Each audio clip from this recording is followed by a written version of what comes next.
Good evening. This is the Elliott wave update for the S&P 500 for Tuesday, December 7th, 2021. The rallies continue today with great volatility and great acceleration to the upside. The S&P ended up finishing the day up 105 and basically sitting just below 4,700. So I do want to add that this particular wave that is coming in and doing as it is doing puts a lot more support and confidence in that we are now blasting to finish this very long-term rally phase that not only as a minimum goes back to March of 2020, that would be the last segment of it, but we can go back to the financial collapse of 2009, and we can go back to 1932 for the S&P. So there's a lot of points of degrees, Elliott degrees, that are finishing and have not finished yet. So just to recap what has taken place, I yesterday moved the minor third up to this level, and then moved that minor fourth, which was over here, down below to Friday's lows. And that all, as I said yesterday, number one, suggests that we are in a minor fifth wave, two new all-time highs. And right now, we're within $45, of which we did twice that today.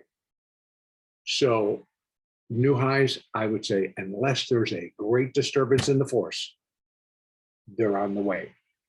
And the short covering may take us right to there. And then once it's over, we turn. And I say that because right now, I'm at a loss to really pin some fundamental reasons on why we need to return and just blast this market again to new all-time highs. I don't find anything that bullish, to be quite frank. Not that there might not be individual reasons on a stock here and there, but to massively just come in and move not just one market, all of them. Everybody benefited from the short covering that came in today. And as I was being told today by some of the members of my trade room, that most of the shorting that we saw at the end of the week were hedge funds and portfolio managers. And if that was the case, they are in a mad dash to get it all back, or to just rebuild those long positions. In any case, I think that it's not a good exercise to try to figure out the who, what, where, when, or why a market is doing what it's doing. Because by the time we get there, it's already done it. And now you're going to have to figure out the who, what, where, when, and why it's going to do the next thing. So it turns into an exercise in futility because you're missing the move. So which is why I constantly say, must focus on the now, stay in the now, focus on the price action, focus on the trading that's happening right now in front of us. And that continues to be the case. So where are we? Marking this as the end of minor wave 4, we are in a minor fifth wave, of which we have done minute 1 and minute 2. Remember, minor wave 5 will consist of 5 waves of minute degree. So we've done 1 and 2. And now we're into this third. And what I can see best is that is 1 of 3, 2 of 3. And 3 of 3 is coming up. It's not quite done. This is a beautifully extended third wave. This is what I talk about all the time. Third waves are the longest, the strongest, and most often contain an extension, a 3 of 3 move. And that was today. That just really filled in today. And it moved and it moved and it moved in one direction. Again, point of recognition. You hear me speak of it. The point of recognition is that point where market investors, traders, everyone realizes, oops, we're going up or we're going down, whichever direction it occurs in. It's a point where the market is convinced of direction and comes piling back in, either to exit or to get back in.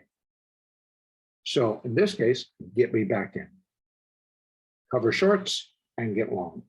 So if you're short, let's just throw out a number.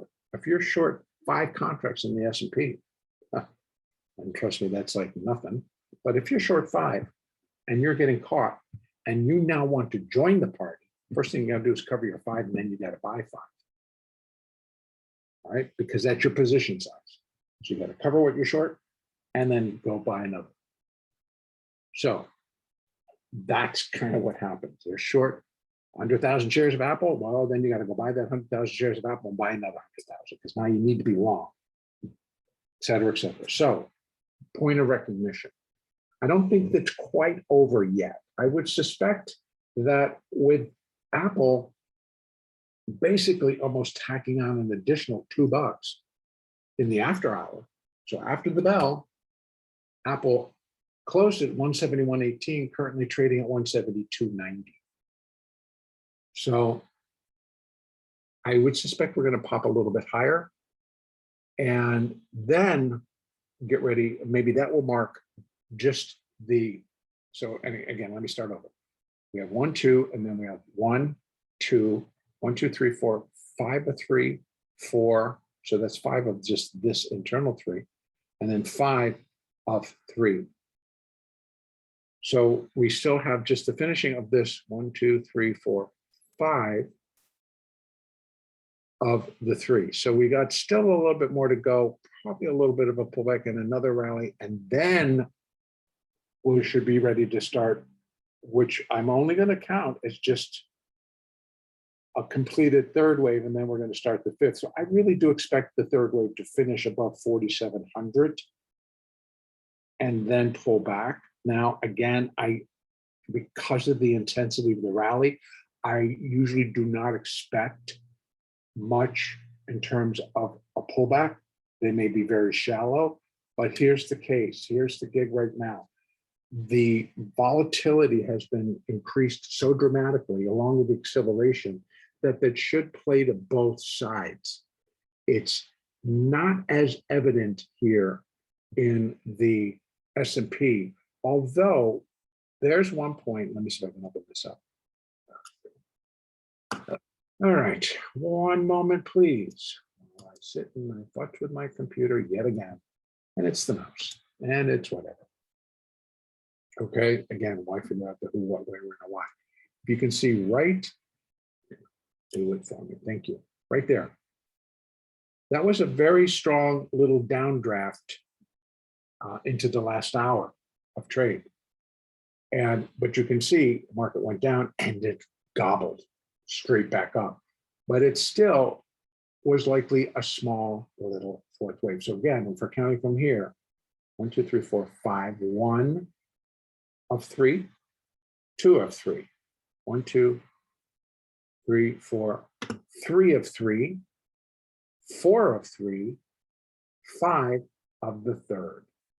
So I'm looking for a little bit more to complete that 5, then an additional pullback, which is likely going to bring us back into this area again. But that remains an important level, 46, 67, 68, all remains an important level. So wherever this ends up, we still can expect maybe a $35, $40 drop, just to put in wave 4. Then we start rallying again. Back out to that hourly chart. So I have also now, of course, updated another one thing I wanted to do. We no longer need I'm not sure, it's extensions, and this is retracements. Remove them. We don't need those. We're now working our way higher. So as you can see today, we basically got up, broke above 382 resistance at 46.73, and then came back, and that's where basically it dipped below it, but that's basically the support level that kind of held and then launched the next level. Our next resistance from here 47.07. And then we have 47.16. So that's going to be likely, I would think, where this third will complete. And then we'll pull back. And then we'll rise again. The high is 47.40. We have resistance at 47.29, 47.30. I think that's just a pause to take a look, gather the breath, and go for the gusto. This is a very important zone. It's a very important number.